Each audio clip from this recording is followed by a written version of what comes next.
We only have this time. Gordon Parks, a man who I'm greatly admired and worked with, really a Renaissance man he was. Well, he said, if you can't look in the mirror after you've made a decision, then it's not the correct one. If you can look in the mirror and you can tell your children about it, then you're all right.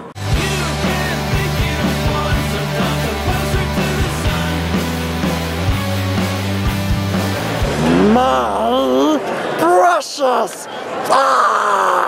Hello Earthlings, I'm Adam the Alien. It is September 22nd, 2013, and I've just spent the weekend at Rose City Comic Con. And brightest day, and blackest night, no evil shall escape my sight.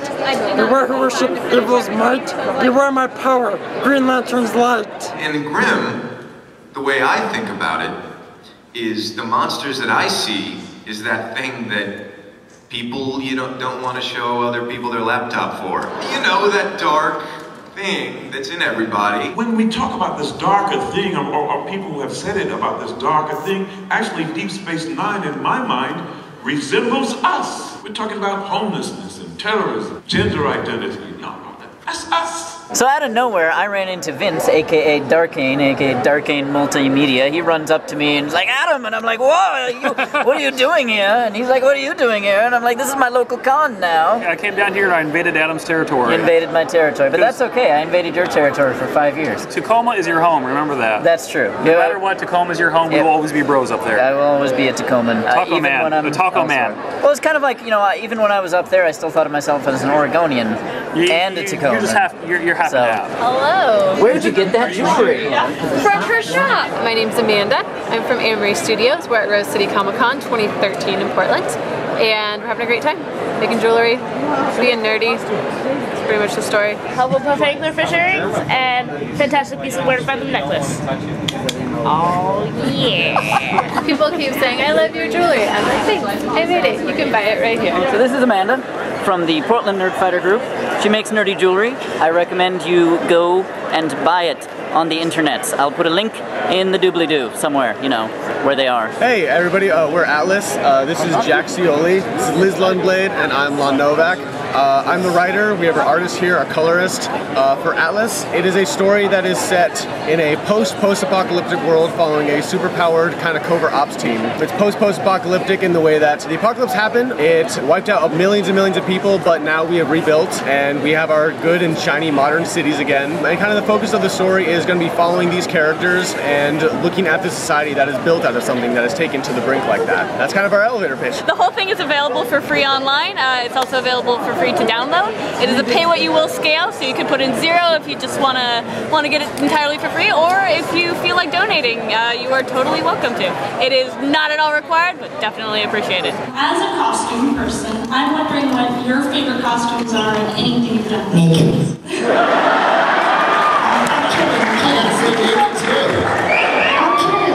I didn't know, because listen, I did the first full frontal male nudity on television, network TV. Has anyone ever seen a show called Action? Mr. Adler? It being a year of reunions, apparently, I ran into Anne, who I know from high school. You weren't at the reunion, though. You weren't. No. You want to distance yourself from Canby and high school as much as possible. Yes. Which is understandable. So what are you doing down here? I'm pretending to take photos like I'm supposed to be taking photos. I brought all my gear down and I've not taken a single shot yet, and day one is almost over with. I'm getting people messaging me and I'm like, yeah, I'm just relaxing out in the hallways. I could be taking photos, or I could go home and work on my backlog of photos. So either way, I'm down here just having a good old time and not stressing myself out with the camera. I guess I should consider doing that someday. Yeah, it's nice to just sit back and relax without the camera sometime. Hi, I'm Mark. This is my first book. I did not expect to run into Mark running a booth down here. I'm going to tell you to visit my channel, where Adam has already done several movie reviews with me. He did a great job putting together those videos. But basically what we have is a compilation of cartoon movie reviews. One movie review per page. These are seldom seen films, and I like to tell people about movies they should see and warn them off the ones that they shouldn't. The only problem is he thinks people should see Sky Captain and the World of Tomorrow. Okay. It's a terrible movie. But if you read my rating system, you'll notice that I give extra points for robots. There were a lot of robots.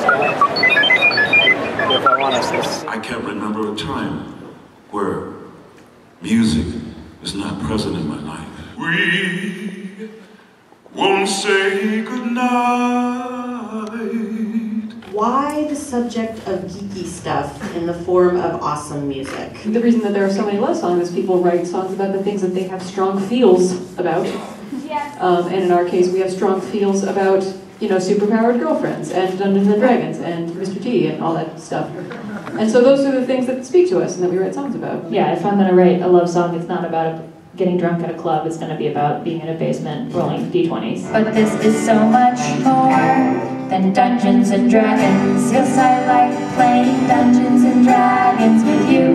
Yes, I do. Yes, I like playing Dungeons and Dragons. I could talk about the whole world in terms of music. I suppose we could. Bernice Regan says music is necessary as air. And I just got tired of trying to fit that mold, and more what I found was that I ended up trying to figure out ways to emulate what whoever's popular is doing just to have a tiny amount of success, and by the time you're doing that, you're already 2 steps behind.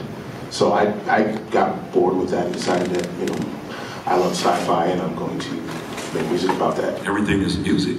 The music of the night, the music of the morning, the voice of the turtle, the voice of the land. I mean, we could talk about everything in terms of music. So love me now. Excuse me, Beaker. How are you enjoying the Rose City Comic Con?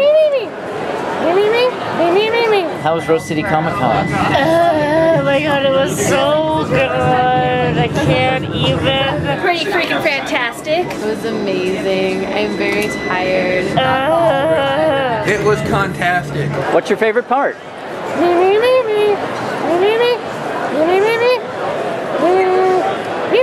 Rose City Comic Con.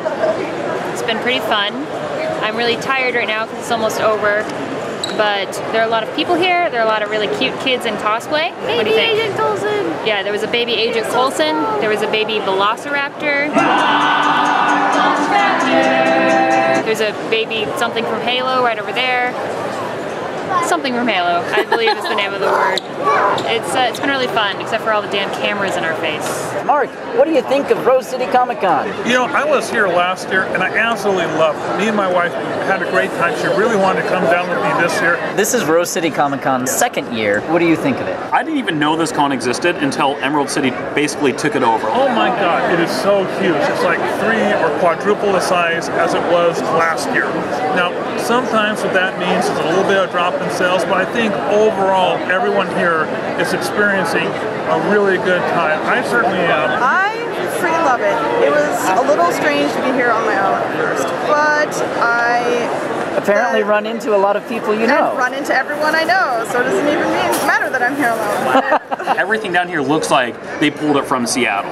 Like, this really feels like a mini Emerald City Comic Con, like down to like the places where you buy your badge, to like the backdrops of the vendor booths, to even the lighting, the track lighting and the ceilings, which is not something you can move, that's part of the convention center, is exactly the same in the vending hall. I've been talking to other people in the show, and they're all very happy with how things have been going. Yesterday was a little slow because a lot of the people had 2-day passes were holding on, trying to decide what they were going to spend their money on, and I think I've been making the short list, and a lot of those folks have been stopping by the table. Nice. I would love a shirt, but I cannot because I'm poor, because crime fighting doesn't pay shit. This is basically a miniature Emerald City Comic Con, and they've done a really bang-up, awesome job putting this together. Everything's been like awesome and smooth here, and I've not heard a single complaint from anybody. The attitude here is very friendly and multi-generational and embracing of everybody's bizarre loves. It's what a con should be. Yeah, exactly. It's not too big yet. Yet. That is the key word. Yeah, I was thinking actually, I went to Emerald City Comic Con in 2008. Yes. And this feels like that. Before it exploded and Before got big. you know, I've gone in years since, and it's just like, it's every time it's bigger and bigger and bigger and bigger and bigger. This is the size of convention that I love. This is a good size. Because you can just sit down and just watch the crowd walk by, and then all of a sudden see a random alien walk by. I'm pretty sure 3 Deadpools is a sign of the apocalypse, or at least that we're all f***ing screwed. Are you my mommy? Sire Baggins! Mommy. Well, that's rude. People say, what was it like being, you know, a black captain? You can't play that. Dude, you can't play Star Trek, and guess what color I am? You can't play that. Brown. How do you play a color? You can't do that. What I can do is wake up in the morning, like I told you, as Samuel and Eva's child. And who is that? A human being. And brown and male and American and all these things. That's what I bring. And they saw that and decided they were going to do that.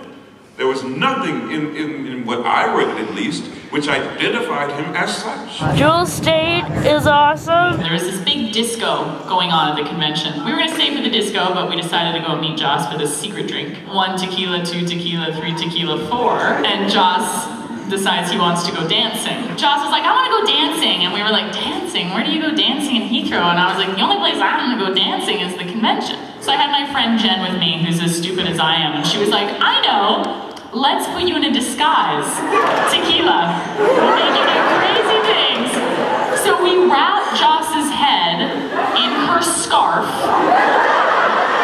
in a paisley scarf, and Sean Marr says, I want to wear a disguise too, and puts on his glasses. Tell me what happened in the Jewel State panel. So we actually got there for the panel before, and we wanted to make sure we were in the front row. And it just turned out she was walking in the door that was right in front of us, and she called out my dress. I love your dress. Did you see this girl in the shindig dress? It's kind of amazing. My little heart skipped a beat. It's probably not a good thing, but it was great. Totally made it worthwhile. Christopher Judge is so cool. I just got done hearing all about Christopher Judge's flatulence. He's a really nice person. He gave me a hug. I have like a wretched cold right now, so I'm like crazy high on cold medication. So last night I got off my plane and I was, you know, I had a fever. And I knew I needed to just get rid of the fever and just get the cold going, and I would be fine. So I just wanted to go up to my room and have a hot bath and just, you know, get rid of it. And Chris was calling and calling and calling and getting like drunker and drunker and drunker. We heard about that as well. You go, where Alcohol are you? and flatulence, that was pretty much and the then whole I saw hour. him this morning. I got out of the car and in the convention center and he was like, hey, hey. And I turned around and he was there in the parking lot. He was like, you hang over here and give me a hug. Another run-in. Now it's the con's over. We're breaking down, and I've run into Nick here. So, Nick, what do you think of Rose City Comic Con? Rose City Comic Con's awesome. Glad to be here. Great people, great city. Love Portland. I'll be back next year, and looking forward to the con coming to our city, Jet City. So we'll be there as well. Always good to run into a fellow Tacoman. Yes. You want to pimp your stuff? Pimp your stuff. Go to my Facebook page, Facebook/TurtleDustMedia. Check out my art. Give me a like. The more likes, the better. And that's as much as I need to pimp for now. Carry on. Have a good old time. You say carry on, but you don't start with keep calm. Exactly. You have failed the internet. I break the meme. You break the meme. I break the meme. He's the meme breaker. Yes, I am. That is your new superhero name. Meme breaker! You are the dreamer and the dream. What an incredible notion that is. I mean, that's at any time, isn't it? Any epoch, any era. Now. Later. Yesterday. Okay. Sky Captain the World Tomorrow was the very first retro-futuristic film that incorporated CGI. And they started a trend of retro-futuristic films, which really builds into the whole steampunk movement that was starting at that time. Okay, I'll give you that. I'll give you that. And again, you know, it's very pretty, but it has no plot, and everything about it is terrible other than watching it on mute. Watch it on mute. I'll agree with him on that.